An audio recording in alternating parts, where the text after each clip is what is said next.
My friend Matt Walsh and I have known each other for a long time at this point.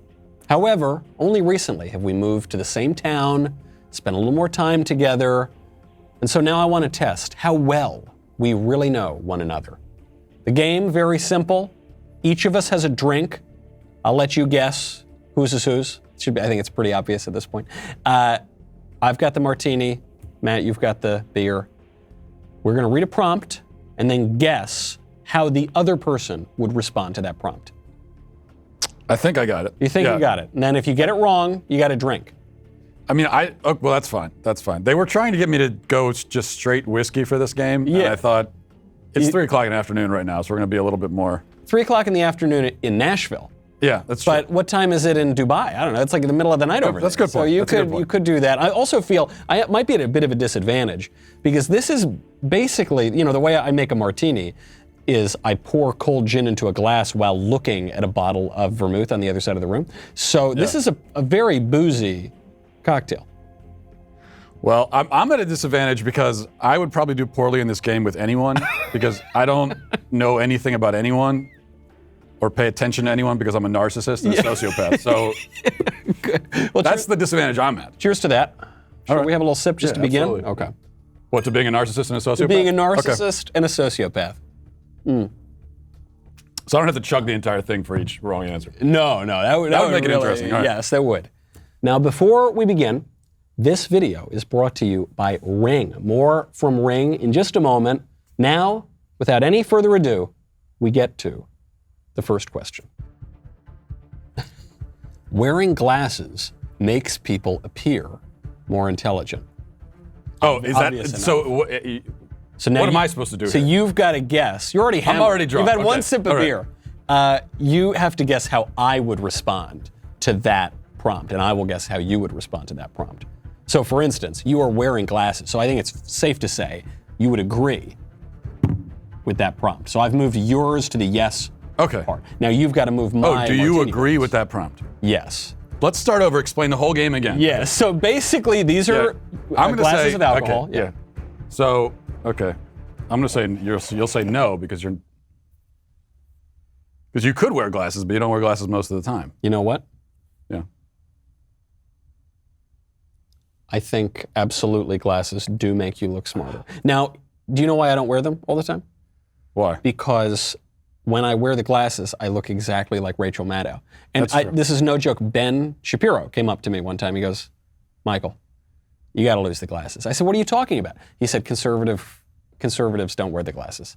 I said, yes. What? I said, yeah. I said, well, this is actually, it didn't even occur to me at this point because you were still stuck in the car in the middle of the woods. Yeah. I said, no, plenty of political people on TV wear glasses.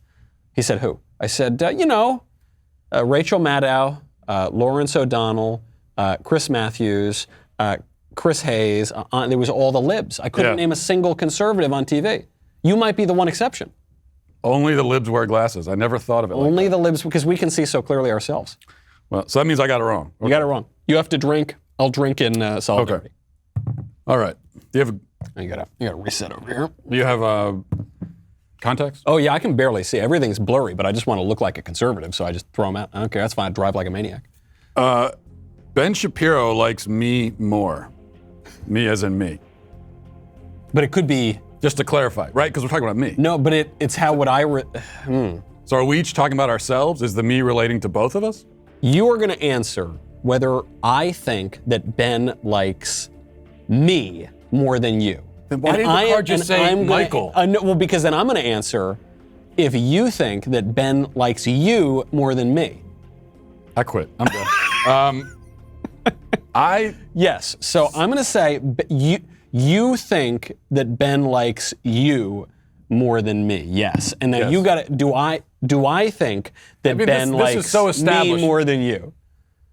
I think that that you think that Ben likes me more than you. Yes. No, that me more than you. Okay, so no. so no. Yeah. I think. So what? I think that was correct. I don't even know what we answered. I think we both got that one right. We both got that right. take We a should drink. drink. Okay. You're right. I agree. Who wrote? Can you write it a little clearer? For God's sakes. Jeez. All right. Let's see. Maybe this one will be clearer. Leviticus 19, verse 28, was more of a chill suggestion, making tattoos completely acceptable for Christians today. Acceptable is going to be doing a lot of work here. So Leviticus 19:28 says, no tattoos. Well, yeah. Now I can't help but notice. Got a little ink there on That's henna. That's fake. I do that. I redo that every morning before I come out. Such a poser. Nice henna Cairo, yeah. It's a permanent marker. The Hindu artist, or more likely some like lib woman artist doing henna tattoos, she must be very confused every morning when you say, I need the Cairo on my arm. Yeah, well, and see, the question is not framed exactly correctly because I don't want to give my answer until you've guessed. Okay, so the question acceptable is it? Are we talking about chill suggestion? Yeah, is an unfair framing to begin with. Yeah, as far as I know, God, particularly in the Old Testament, does not generally make chill suggestions. Right. Neither chill nor suggestion would apply to the Old Testament at any point. So, but the question is, today, do those specific laws still hold today? Right, and I'm confident that you would say no, that they don't hold. Yes, I suppose. Okay. Now, yes, on the. I think the substantive read of the question is true. Yes. However, the word acceptable. Right.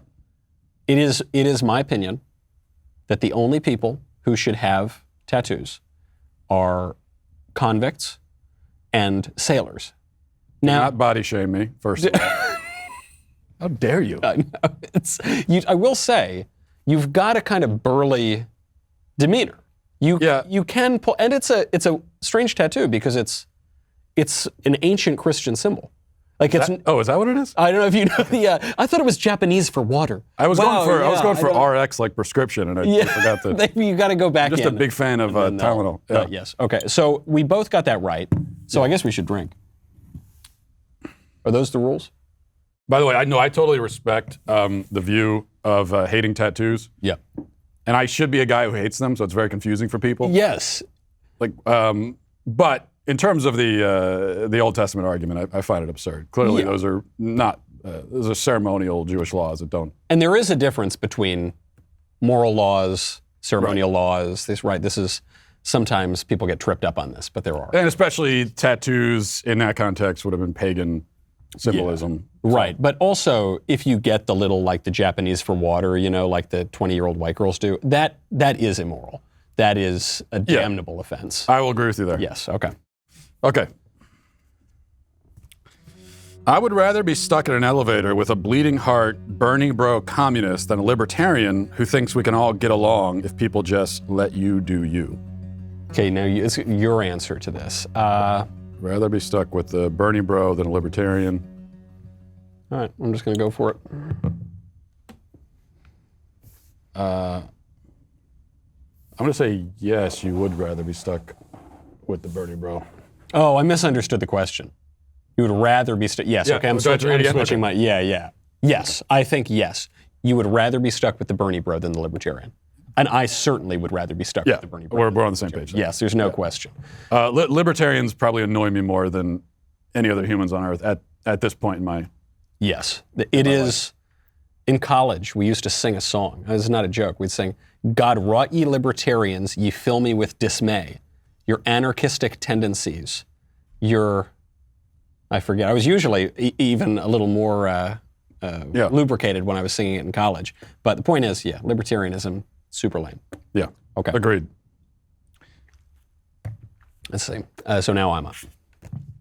Generally speaking, America should not get involved with conflicts in Taiwan or Israel. So we've got to reset. Oh, yeah. What you're going to answer on this, generally speaking, America should not get involved with conflicts in Taiwan or Israel. I think you're going to say... I'm going to give you a yes, should not. Yeah, I think that's about right. Yeah. Because the generally speaking here is the key. Right, exactly. Yeah. Right? I think when it is in America's interest, and there can be times when it's in America's interest to push back China or to push back certain Arab states, then we certainly should. But as an ongoing matter of constantly managing these places, probably not. Probably that would be an entangling alliance. generally in favor of allowing countries to handle their own affairs. Yeah. So Yeah. we keep getting them right, but we're just still drinking. So I guess that's fine. That's cool. Sounds like we're winning. All right. You're right. There are a lot of questions too. Yeah. Matthew McConaughey is more likely to win a governor race in Texas than Caitlyn Jenner in California. So it's more likely, not who would you rather see win. More likely? Yeah, okay. I'll answer. Yeah, I'm going to assume that you'd say yes to that.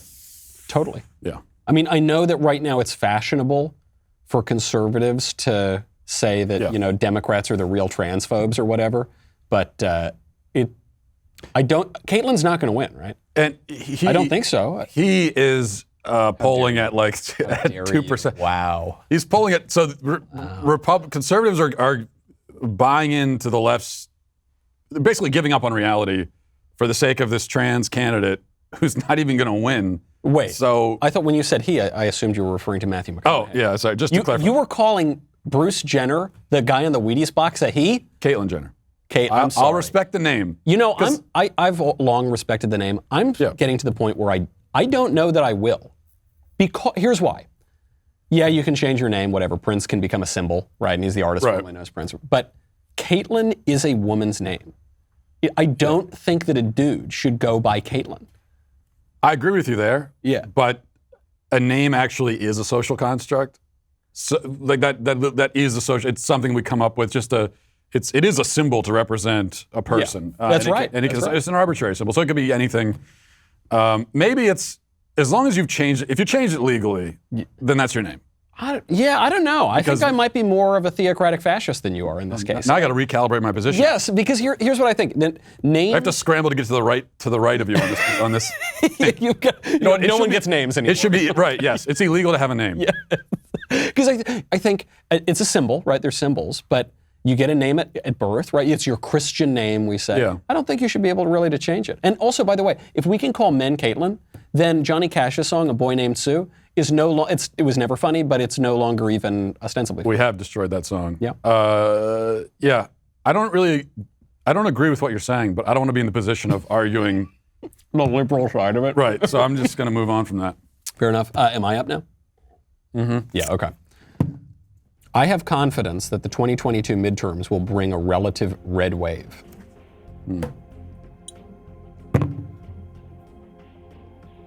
A relative red wave. What the hell? What is that? It took me a second for that to sink in. Redundant. A relative red wave. Okay. Maybe you'll be more optimistic on this one. Drink. Okay. I'm firmly in the no category. I'm not saying no, it won't happen. I'm saying I'm not confident. And I'm not confident because Democrats rewrote all the election laws and gave themselves a lot of advantages. I wish I could be confident, but I'm not. Yeah, my lack of confidence is the general pessimism to life, but and to the Republicans. So they are very good at clutching defeat from the jaws of victory. Yeah, they're expert at that. And we would need to know a little bit more about what a red wave would even mean. But yeah, I think they'll pick up some seats. But they sort of have to, right? If they didn't pick up some seats, something would have gone seriously wrong. But maybe something did go seriously wrong. Of course, I know what you're going to say this. All parties involved in the production and distribution of pornography should be arrested and held criminally liable. Yeah. So it's just... it's like, cool. Let's drink to that. Yeah, absolutely. Let's drink to that. It's my criminal justice reform, by the way.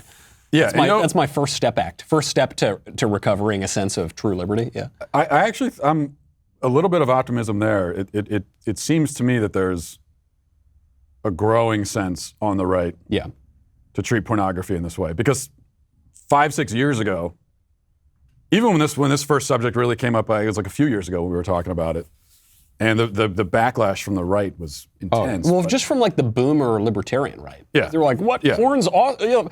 Thomas Jefferson loved porn. Yeah. Exactly. George Washington had a subscription to OnlyFans. Yeah. This is what our founders envisioned. This is a blessing of liberty. Yeah, right. But it seems to be, especially among younger conservatives, it seems to be a little bit of a shift there. So totally. Well, the irony is, all the kind of boomer con, libertarian types, they'll say like, guys, come on, what? You're not going to look at porn all the time? And, I bet a lot of those Zoomers, those like 18-year-old conservatives who were super anti-porn, I bet they've looked at porn. Ha! Hypocrites. And it's like, yeah, I bet they have. I bet they realize how horrible it is. Yeah. And that's why they're so opposed to it. They've grown up. A lot of these kids have grown up. They were exposed to it when they were like 7. Yes. And they just see how empty and gross and disgusting it is. So Yeah. yeah. That's good. All right, somebody to celebrate. It's on This you. is me, okay. Vegans should not be allowed to vote. Vegans should not be allowed to vote. Should not be allowed to vote. I'm going to assume that you would probably say no to that. Vegans should not be allowed to vote. I'm going to say that you're going to be pretty moderate here, kind of more of a liberal, and That's a risky move. I'm going to say, and you're going to say that maybe the vegans should be allowed to vote. Well, okay, there's a little bit of a nuance here because I believe strongly in greatly reducing the number of people who can legally vote. Of course. Greatly reducing it. Yes. Through any number of means. Yes. And I think that through the means that I have in mind, most vegans will be ruled out. Yes, I agree. I'm with you. But it probably wouldn't be determined based on their veganism. So yes, this is the issue. The Venn diagram of people who should be disqualified from voting and vegans it's like almost a circle. Right, it's almost exactly a circle, but I don't think it's totally synonymous. Yeah. So we can take care of them without having to directly Yes. target them. Because that would raise constitutional issues. Because I think just in the same place that you had a constitutional right to look at weird porn and stuff, you have the constitutional guarantee that vegans can vote. Yeah, it's in the same penumbra. Exactly. Yeah. The Crusades were unprovoked aggression towards the peaceful Muslim world. Well, that's just. Okay, cool. Oh yeah. Okay, I almost put you towards yes. That's scary. Yeah, there is. I mean, that's the funniest prompt that we've had yet. Yeah, that's really not much to talk about there. Think about defeating the Saracens and retaking the Holy Land. Deus vult. I'm going to run out, by the way. Do we get more? While we wait for our drinks to be poured, I need to tell you how important it is to protect your home. And you can protect your home with Ring. It makes it so easy. This is very important for me these days because I've got cute little June, my newborn baby. I've got sweet little Elisa, my beautiful wife, and I want to be able to know that they're safe, whether I'm at home, whether I'm at the office, whether I'm on the other side of the world. I can see and speak to whoever is at my door using my Ring app. So I'm not saying it's going to be some burglar or something. Well, what if it's Walsh? I don't want some sketchy guy like Matt Walsh necessarily just being at my doorstep and no one knows that it's him. Maybe for you, who knows? Maybe it's your in-laws are coming to town. You find this out on the app. You stay perfectly still. Nobody makes a breath. Nobody moves a muscle. With Ring, you can secure every inch of your house. Start protecting your home today with Ring Alarm. How you do it, it's very easy. You go to ring.com/Knowles, Knowles, to get your Ring Alarm Security Kit today. You can build the system that's right for your home. Have it up and running in minutes, so easy to install. Even I can do it. Ring.com/Knowles. That is ring.com/Knowles. Back to the questions. Vaccine passports seem more like a prophecy from Revelation than a public health concern or benefit. I'm assuming you say yes on that. Yeah, that's not a tricky one, I find. I think it's a little strong. I mean, prophecy from Revelation. I don't know if I'd put it that way. I'm not saying they seem like a prophecy, but I'm more saying like. more like. Yeah. I'll go with that. The thing is, I don't think we're living in the end times. They're always worried about this is the mark of the beast or that's the mark of the beast. But someone's going to be living in the end times, right? I mean, it's got to be someone. But like I don't think it's me. I don't think I am, but you can think of plenty of periods through history where they would have had a better case. Black Death, yes, things like that. But I mean, the vaccine passport, I'm very much against. As far as whether people get a vaccine, I don't care. That's my thing. I don't get it if you want or don't if you don't. Yeah, that's my. Yeah, I'm not hardcore enough to say like definitely don't get it, but I am prudential enough to think like, hey, if you make a risk calculation and you say that the risk is better for me to get the vaccine, then just do it. If you're in an at-risk group or something, right. Okay, cool. Yeah. But if you're a healthy 28-year-old or something and you just think, well, I face statistically like no risk from this virus. Yeah. Then I don't, the creepy kind of vax or mask or vote or die or whatever, I just think it's so creepy. It makes me less likely to want to do it every time they say it. Yeah. That's why you just let people make their own decisions. That's, here we go. Aliens more than likely exist. This does not include illegal or naturalized aliens, Michael Knowles. That's on the card, just so you know. Guatemalans definitely exist. Yeah. Okay. So I think you're going to say no on that. I think you're going to say yes. You're absolutely right. You're right. You're totally right. I don't, if you asked me today, put $50,000 on do aliens exist or not, I'd say they do not. But that determination on your part is almost entirely theological. It has a theological aspect. Part of it is, I never got into aliens, even when I was an atheist. I was like, hey, man, I don't really think there's aliens or anything. It's like, because they'd always be like, but the universe is big. And I was like, well, okay, whatever. It's like, it's big and sterile, mostly. Like, why don't But it's just so, I know you don't find the universe's big argument to be compelling. I think it is because of just how, we're talking about 100 billion galaxies or more in the observable universe. Yeah. 100 billion galaxies, 100 billion stars in each galaxy, give or take. Yeah. Let's say 5 or 6 planets on average around each star. Yeah. Okay. How many planets does that make? Yeah, no, I mean, let's say there's like a gazillion planets. I just, right. The fact that there's a bunch of rocks does not to me imply that there's a life on any of them. Well, but if you were to take, okay. Because we don't know anything about the origin of life as a sort of scientific matter. Certainly, if you were to take religion completely out of it, which you can't, but if you were, yeah, then you're looking at it as a matter of pure statistics. Yeah. What's the statistical likelihood of there being life on other planets? But I think in order to do the statistical analysis, you've got to know how you go from not life to life, right? Because I have no doubt that if there's some kind of life, that you could get some kind of other life. I'm kind of there. I think but if we have truly no scientific understanding of how life starts, then, and there are some theories on it, but there's no good evidence for them. Then even, let's say there's a million places, there are a zillion places.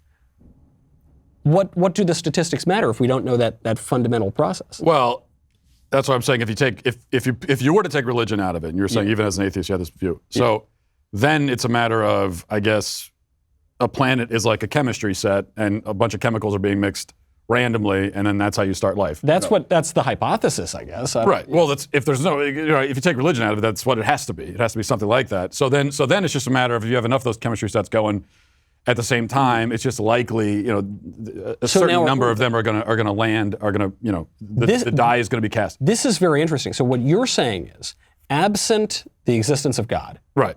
Absent the existence of God, it's like, to me, everything that follows from that is just like gobbledygook, because it's like, how do you... True. It's like, this is the sustaining essence of the universe. But, so absent the existence of God, the only way that life could develop has to be from non-life in some kind of primordial soup. Without God, right, yeah. So, therefore, because that's obviously just nonsense, because we just don't have any evidence that happened, therefore God exists. That's like another argument for God. Right, I would agree with you. Yeah. But I'm talking about, so there's that part of it. And then, okay, but let's get back into reality. We bring God back into the equation. Yeah. That makes it a little more interesting, but I think it actually makes the case for intelligent life on other planets more compelling, because now we're talking about,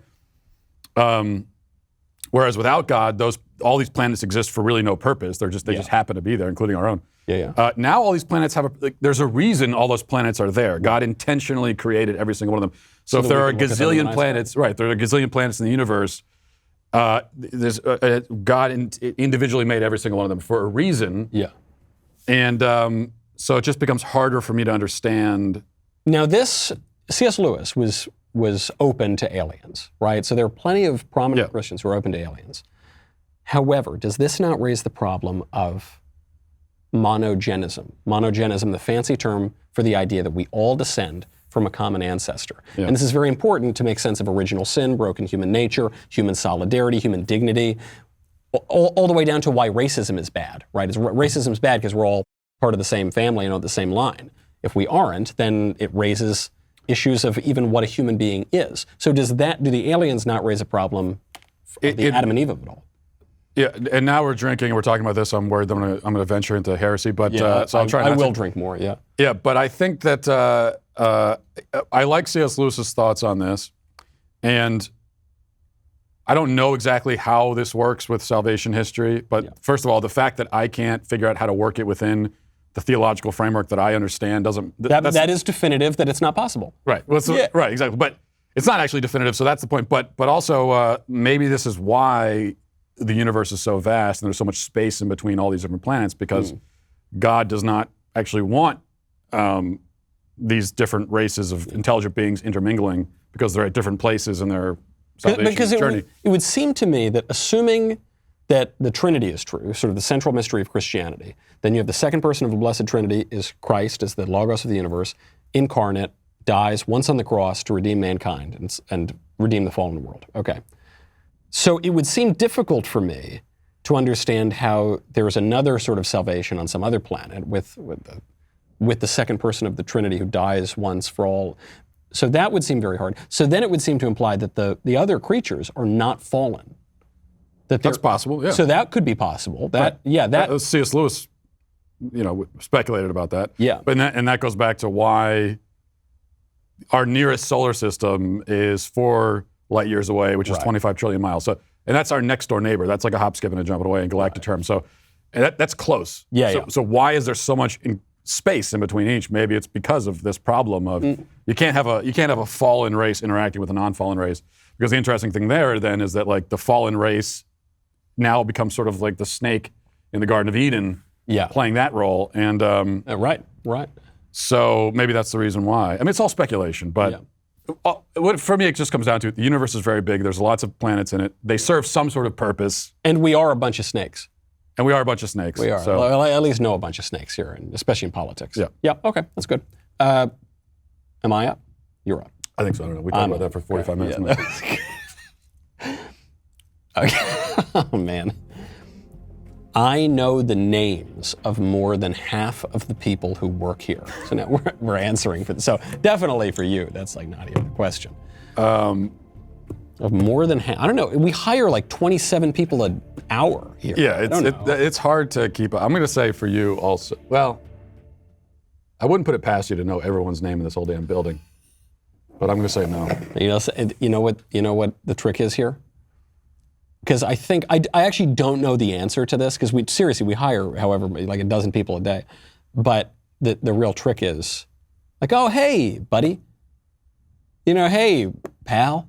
Yeah. Nice, and you think, it's like, is it Matt? Is his name Matt or Mickey or? In fairness, I don't think any individual person in this building knows the name of, because we're hiring so many people. So. That's true. Yeah. Except for the good people who actually care about their coworkers. Well, yeah. Unlike the bad fallen snakes, such as us. Exactly. Yeah. Okay, we should probably drink for that. Yeah. It's also, frankly, I don't even think our boss Bill Shapiro knows. Yeah. Whatever his name is, something like that. Bill Gates isn't Jeffrey Epstein. Why is there apostrophe there? Was the person who wrote these questions drunk already? You guys trying to drink? They were tipping into the boodles. Yeah. Bill Gates and Jeffrey Epstein just happen to have been really good friends. No funny business. That's obviously a no. Pretty, as persuasive as that sounds, no. Yeah. No, I like the claim that that Bill Gates was consulting Jeffrey Epstein on for marriage advice. Because if you're having problems in your marriage, of course you're going to consult an international sex trafficker. International sex trafficker pedophile who's never been married. He's the guy that you're going to... Hey, what do you think? Do you think Melinda and I are going to work out? I don't know. All right. When people recognize me in public, it genuinely warms my heart. I've never been recognized in public, so... No, yes you have. I'm kidding. Yes, you have. You've been recognized. Now, the only question is, can Matt Walsh's heart be warmed? Yeah, I'm going to say for you, the answer is yes. It absolutely is for me. For you, I'm going to say yes. It does. I was hoping I could surprise you if you put it on no. But. No, but beneath that gruff, burly, bearded exterior, there is a very sweet, warm cauldron of sympathy and humanity. I don't know if I go that far, but it almost warms my heart. But then because I'm Catholic, it verges quickly into guilt and shame. Because then I start thinking, like, why does this person care? Like, I'm such an insignificant piece of dirt of a person. Right. So, there's a little bit of a warming of a heart that happens. Yeah. And then when you flagellate yourself, the stimulated blood flow literally warms your heart. That's true. Yeah. That's true. Oh, no. Is it your turn or my turn? It's your turn. Is it mine? Okay. On a scale of 1 to 10, the current pope is not super great. So this is where I go back to my theory that the person who wrote the questions was drunk, because I'm not sure what. Not super great. But the 1 to 10. Oh yeah, this is why do we need no a scale game. of 1 to 10 if the statement is the current pope is not super great? Yeah, that's. Well, I guess there's one name we don't need to learn around these parts. Probably not going to be here very long. Yeah. Yep. Okay, so the Pope is not super great is the prompt. Yeah. Is not super great. Yes. So you're saying I would agree with the statement the Pope is not super great. And I'm saying you would disagree with the statement the Pope is not super great. Pope. So you're saying this, I'm going to say that you say that the Pope is super great. And you're saying that I don't think the Pope is super great. Yes, but now that you put my drink over there, I'm rethinking my decision, but I've already made it. He's the Pontifex Maximus. Yeah. Oh, he's literally super great. Yes. Yeah. Well, hold on a second. Yeah. But we're talking about, I assume we're talking about the personality, the actual individual. Well, this is the issue, of course. Yes. I would never denigrate the Holy Father. And I couldn't do it. Now, when one says things that are unfortunate, when one says things that raise a lot of confusion, when one says things that are outright heresy in some cases, this is very confusing. And this would raise filial questions and dubia and doubts. But I would never say, look, I'm not some lib who thinks that I can just start mouthing off about the Pope and start accusing people outright of saying things that are sometimes, it seems, kind of heretical, you know? Yeah. I mean, I would argue that saying heretical things is not super great. Yeah, no, it's not a super great thing to do. No, I totally agree with that. Yeah. Okay. I think we both answered wrong. I think but maybe we both answered right. At the same time, yeah. Yes and no. Mm-hmm. Okay. Now I go. You. On a scale of A to 17, no, that's not what it is. Radical Islam is still more dangerous than radical leftism. Oh, radicalism is more. I'm pretty sure you're going to say no. Radical Islam is still more dangerous than radical leftism. I'm going to say no for you as well. Yeah, for me that's an easy one. Yeah, personally. My only problem with the question is the still, because I don't think that it ever was. It's just because leftism has only been a real political problem in the last few hundred years. Okay. Whereas Islam's been a political problem for like 1,500 years. Yeah. Of course, you have to think about what do we mean by danger? Yeah. Are we talking about a physical danger? Well, then that might sway it slightly, but it's tricky in the sense that leftism is just an inversion of Christianity. It comes out of this Christian civilization and it just inverts everything. So in a way, it's the same way that it's easier to talk to the ardent atheist than it is to the agnostic, because the ardent atheist is really thinking about these issues. So the radical leftist, maybe you can kind of get them. But the argument is even truer for Islam. Islam it derives out of a Christian heresy. And this is not even really disputed by Muslims, right? That Muhammad meets a heretical Christian monk and then goes on and develops this Islamic religion. But I think if I'm talking to some kook, atheist, or even worse, some decadent, just agnostic lib, we're not even talking about the same thing. Whereas if I'm talking to some radical Islamic person, that guy's thinking about the same things I'm thinking about. We're actually speaking kind of the same. I don't speak Arabic, but we're speaking the same language. The question is just about the answers to those questions. So yeah, I think that's certainly right. Yeah, I guess I would look at it like this. I don't know that there's any person who has ever not made it to heaven, or any Christian who's ever been not made it to heaven because of Islam. I mean, Islam can persecute and kill them, but I mean, at the end of the day, that's actually expedites their trip. Whereas with leftism, I think that the attack is much more internal, and I think it has a very far different effect. So that is really good. You very rarely hear of Christians converting to Islam. Right. But you do hear of Christians converting to leftism. Well, in this country, it's millions. Millions and millions. Much of the country. That's a very good point. Yeah. All right. I make those on occasion. Yeah. Every once in a while. Really? Okay. After a couple beers. So you're up. All right. Having facial hair covers insecurities more effectively than the lack of facial hair hints at impotence. Wait a second. Wait, Okay, hold on. We got to get the phrase. Having facial hair covers insecurities more effectively than the lack of facial hair hints at impotence. It. Let me see. I got it. I can't. Yeah. So having facial hair covers insecurities more effectively. Did a literate person write these questions, or I don't know. Let me rephrase this to make it even semi-plausible to interpret.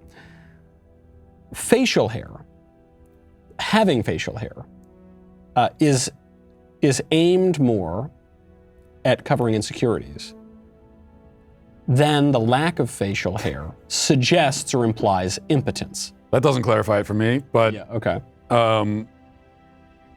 okay. I don't want to give I'll just say that you're going to say yes. Yeah, I get. I mean, I'm not I have a kid. I have a baby. Yeah. So I'm going to say that you're going to say. I'm going to say that you're going to say no. You're correct, because I just reject the entire premise of the question. You're just going to say no to the question. I say no to the question, to the whole premise. Having a beard is not about It's covering insecure. What does that even mean? It also, I mean, that there is no meaning to that prompt, Right. because it doesn't obey sort of basic rules of grammar. Right, so I just reject it on principle. And man, a guy with a beard probably doesn't give a damn about grammar rules. That guy, he's going to go chop down trees and whatever. Well, Yeah. here's what I hate about so many things, but that facial hair has become, like, I'm accused of being a hipster all the time for having facial hair. Yeah. Oh, yeah. Or like you're making a statement. It's like, this is, since time immemorial, men have grown beards. I'm not trying to say anything. Yeah. It's just being a man. I know. I started to grow over Christmas. I was saying, I'm going to grow a beard. Everyone's got a beard, right? Drew's got a beard. Jeremy's got a beard. Matt's got a beard. I'll grow a beard. I mean, I don't know if I would call theirs beards, but Yeah, it's not quite. So I start growing. And it's whatever. I'm looking a little scraggly, but it's a little bit on the patchy sort of side. But I can grow a mustache in about 4 hours. That is the one. It takes me 10 years to grow a beard. I can grow a mustache in a blink of an eye. But some guys are not meant for mustaches. And I give a lot of talks at schools. Yeah. And if I grow out this mustache, I will not be permitted within 300 yards of the school. I just reject that. I think that you should do it. I'm very pro mustache. Yeah. Okay. I think it's a great look. And mustaches are back, as far as I know. All right. I mean, I love them. I love a good mustache. Yeah.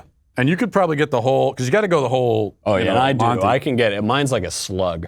Mine's like a disgusting slug on my little crumb catcher. That's what it needs to be. Yeah, a little soup strainer is what it is. How would your wife feel about it? She would come around to it, I think, given this time scale of eternity. Yeah. Maybe. Yeah. If you give her no choice, I mean, yeah. All right. The masks did nothing to help the public at large and were merely a political tool to frighten voters into believing a new administration was needed. Now, hold on. Due to YouTube rules, make your guess, but do not verbally confirm if the other person guessed correctly. Give only an ambiguous, non-verbal confirmation. So I'll read that prompt again, knowing that rule. The masks did nothing to help the public at large, and they were merely a political tool to frighten voters into believing that a new administration was needed. So now we have to guess how the other person would answer. That's a very interesting theoretical prompt.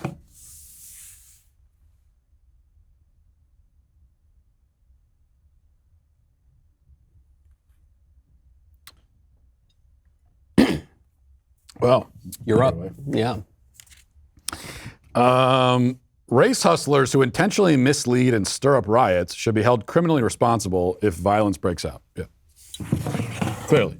Obviously. Yes. Yeah. To their future prosecution. Well, that's never going to happen, but sure. It's like next year in Jerusalem, right? It's like waiting for Elijah. Yep. Okay.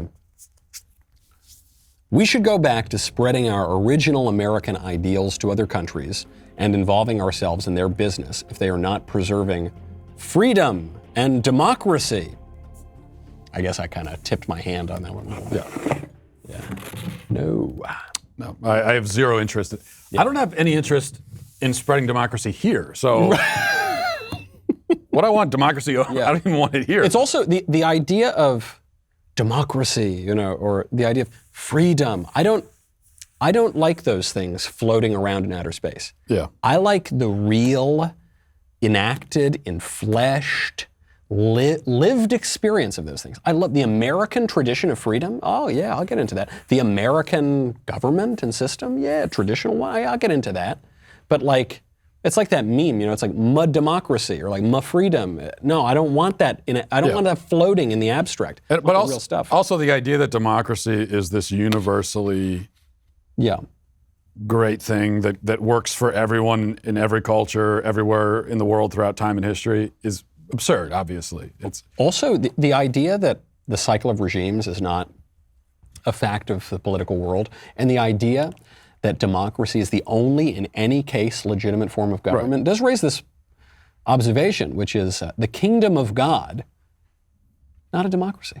So what do you think is the most ideal form of government? Well, I'm not like anti-republic. I'm not one of these totally reactionary anti-republic people.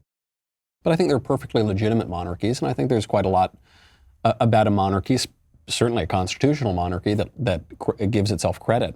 And by the way, I don't know if you've noticed this, but the libs always talk about our democracy, especially these days. It's always the libs and then the kind of squishy Republicans. They say, this is a threat to our democracy. And I think it was Angelo Codevilla at the Claremont Institute who pointed out that every time these guys refer to our democracy, they are, without fail, referring to their oligarchy. It's always the people who are the most sort of elite anti-democratic people in the world. Yeah, that's true. That's the irony. I've spent more time hanging out with my producer than you have with yours. Now we're getting personal. Yeah, so I'm going to assume you've not hung out with your producer. Oh, I can't answer the question until... You can't, so I'm going to say, but it's like, hold on. So again, we have the problem of the I. So the I refers to the person who is answering. No, I'm sorry, it doesn't. It refers to the opposite.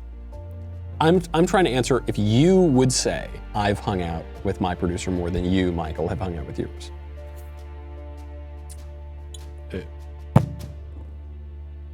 Wait. Okay, I think... What? No, yes. Yeah, I think that's fair. Because I got to tell ever since we moved here, I had this little kid. So my social life went from like cool guy hitting the club every night to just suburban dad taking the grill pill outside, hanging out at home. But I have hung out with my producer. We've traveled. We've done these things. I'm going to guess you have not. I have, but only recently because I've only recently been in the office. So, but I think you probably have more. Because I've got a longer time scale. Right, yeah. I think that's fair. Okay. All right. Probably still drink. Do you need a top off? Do I need a top off? I think I'm good. So now it's my go.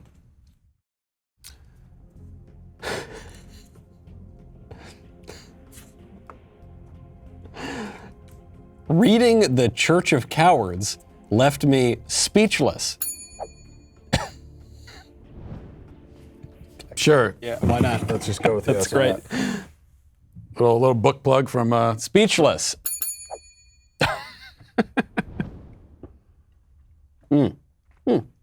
It's good. I have one sip left. And when does that come out? Comes out June 22nd. It's available now for pre-order. You can get it on Amazon. You can get it at Premier Collectibles for a signed first edition copy. You can text some number that I totally forget. But whatever you do, make sure you get it. The act of going fishing is not really a thing. It's merely a ploy to leave the house and finally get some peace and quiet. I have a definite opinion for myself about this, but I'm going to say that you would. So you say no? Really say yes. Yeah, you're correct. I'm very much. For me, the act of going fishing is all about fishing. Yeah. I'm in the no camp as well.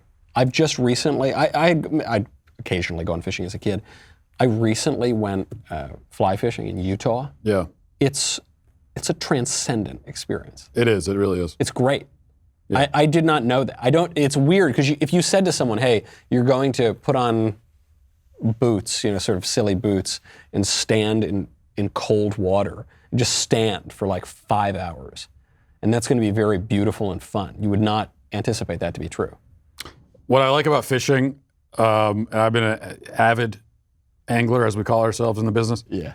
For several years now. But what I like about fishing is that some people say that, oh yeah, it's an excuse to get out of the house, or you're drinking or whatever, and that's fine too. But really, for me, it's or you can think about it. It's a time to think about things. And no, but when I'm fishing, I'm just thinking about fishing. That's all I'm thinking about. And that's what I like about it. You're focused on this one skill, this one simple act. You got to find the fish, you got to catch them, and I think in that way, it's sort of liberating. Winston Churchill said this about painting. He said, you got to take up painting because it's the only way to get your mind on something else. He said, if you want your mind to relax, you can't just do nothing because then you'll just think about all your stresses. And you can't read because it's just using the same muscles that you use all the time. But if you paint, it's using different muscles and you're so focused, then you'll. And I think the same thing is true about fishing. You're just casting it out there. You're watching very closely. You're trying to feel whatever. You're so 5 hours goes by. It's like 2 seconds. Yeah. That's how I feel about it. And you know what I also have in common with fish? Drinking. Absolutely. Is anyone keeping track? I think I won this. Did I win? We can defer to let's see, I'm trying to see what I'm hearing from the judges. No, I think I won. You don't have an earpiece in, but okay. I'll go with that. Thanks for joining us. We'll see you next time on this game. Frankly, in a sense, I think we all won. Agreed.